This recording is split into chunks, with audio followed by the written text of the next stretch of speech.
പഹൽഗാമിലുണ്ടായ ഭീകരാക്രമണത്തിന് തിരിച്ചടി നൽകുന്നതിൽ സൈന്യങ്ങൾക്ക് പൂർണ്ണ സ്വാതന്ത്ര്യമെന്ന് പ്രധാനമന്ത്രി നരേന്ദ്രമോദി. വൈകിട്ട് ഡൽഹിയിലെ പ്രധാനമന്ത്രിയുടെ വസതിയിൽ ചേർന്ന ഉന്നതതല യോഗത്തിലാണ് തീരുമാനം. പ്രതിരോധ മന്ത്രി രാജ്നാഥ് സിംഗും ദേശീയ സുരക്ഷാ ഉപദേഷ്ടാവ് അജിത് ഡോവലും സൈന്യങ്ങളുടെ മേധാവിമാരും യോഗത്തിൽ പങ്കെടുത്തിരുന്നു. വിവരങ്ങളുമായി ഉണ്ണികൃഷ്ണൻ ചേരുന്നു. ഉണ്ണി,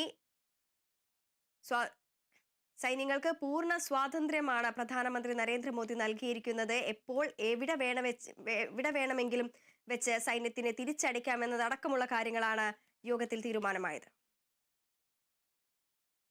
തീർച്ചയായും ശക്തമായ നടപടിയിലേക്ക് ഇന്ത്യ പോകുന്നു എന്ന് തന്നെയാണ് ഇതിൽ വ്യക്തമാകുന്നത്. ഭീകരാക്രമണത്തിന് ശക്തമായ മറുപടി പാകിസ്ഥാൻ നൽകുക എന്ന് തന്നെയാണ് ഇന്ത്യയുടെ തീരുമാനം. എന്തായാലും സൈന്യത്തിന് പൂർണ്ണ സ്വാതന്ത്ര്യമെന്നാണ് പ്രധാനമന്ത്രി പറഞ്ഞത്. ഇന്ന് നിർണായകമായൊരു യോഗം ചേർന്നിരുന്നു. ആ യോഗത്തിലാണ് ഇത്തരത്തിൽ ഒരു തീരുമാനത്തിലേക്ക് എത്തിയത്. പ്രധാനമന്ത്രിയുടെ വസതിയിലാണ് ആ യോഗം ചേർന്നത്. സൈനിക മേധാവിമാർ, അതോടൊപ്പം തന്നെ സൈനിക ഉപദേഷ്ടാവ് അജിത് ഡോവൽ അടക്കമുള്ള ആളുകൾ, പ്രതിരോധ മന്ത്രി രാജ്നാഥ് സിംഗ് അടക്കമുള്ള ആളുകളെല്ലാം ഈ യോഗത്തിൽ പങ്കെടുത്തിരുന്നു. എന്തായാലും നിർണായകമായൊരു തീരുമാനമുണ്ടായി എന്ന് തന്നെയാണ് അറിയാൻ കഴിഞ്ഞത്. ഈ സൈന്യത്തിന് പൂർണ്ണ സ്വാതന്ത്ര്യം നൽകുമെന്നാണ് പ്രധാനമന്ത്രി പൂർണ്ണ സ്വാതന്ത്ര്യം നൽകിയെന്നാണ് അറിയാൻ കഴിഞ്ഞത്. എന്തായാലും തിരിച്ചടി രീതിയും സമയവും ലക്ഷ്യവും തീരുമാനിക്കാൻ സേനകൾക്ക് പൂർണ്ണ സ്വാതന്ത്ര്യം നൽകിയെന്നതാണ് ലഭിക്കുന്ന വിവരം.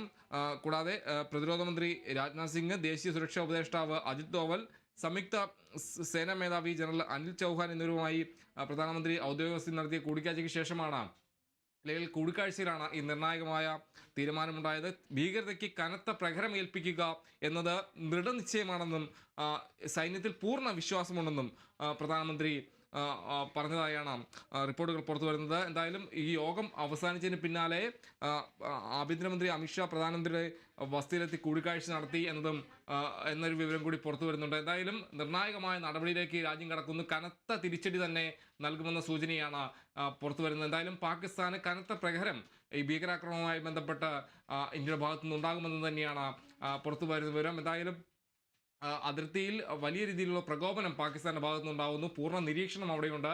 ഈ ഒരു ഘട്ടത്തിൽ തന്നെയാണ് സേനാ മേധാവിമാരുടെ ഒരു യോഗം പ്രധാനമന്ത്രി വിളിക്കുന്നത്. ആ യോഗത്തിലാണ് സൈന്യത്തിന് പൂർണ്ണ സ്വാതന്ത്ര്യം നൽകുന്ന ഒരു തീരുമാനത്തിലേക്ക് എത്തിയത്. എന്തായാലും കനത്ത തിരിച്ചടി നൽകും എന്നത് തന്നെയാണ് ഇതിലൂടെ വ്യക്തമാവുന്നത്. എന്തായാലും പാകിസ്ഥാന്റെ ഭീകരതയ്ക്ക് കനത്ത തിരിച്ചടി നൽകാൻ ഒരുങ്ങുകയാണ് ഇന്ത്യ എന്ന സൂചനയാണ് ഇതിലൂടെ പുറത്തു വരുന്നതെന്നതും എടുത്തു പറയേണ്ട കാര്യം തന്നെയാണ്.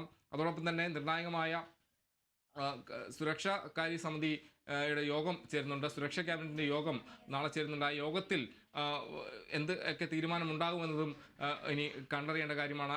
നേരത്തെ ഈ യോഗം ചേർന്ന ഘട്ടത്തിലാണ് പാകിസ്ഥാന് നയതന്ത്രതലത്തിൽ വലിയ രീതിയിലുള്ള ഒരു ഉപരോധം ഏർപ്പെടുത്തുന്ന രീതിയിൽ, അല്ലെങ്കിൽ ഒരു കനത്ത പ്രഹരമേൽപ്പിക്കുന്ന രീതിയിൽ ചില നിലപാടുകളിലേക്ക് ഇന്ത്യ എത്തിയതെന്നതാണ് എടുത്തു പറയേണ്ട കാര്യം.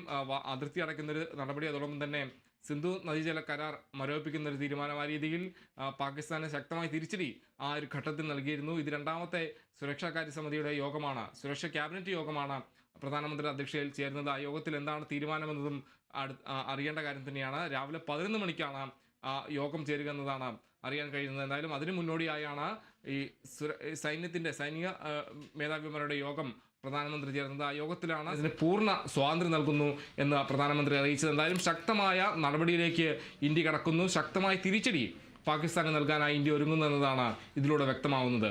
വൃന്ദ. ശരി ഉണ്ണി.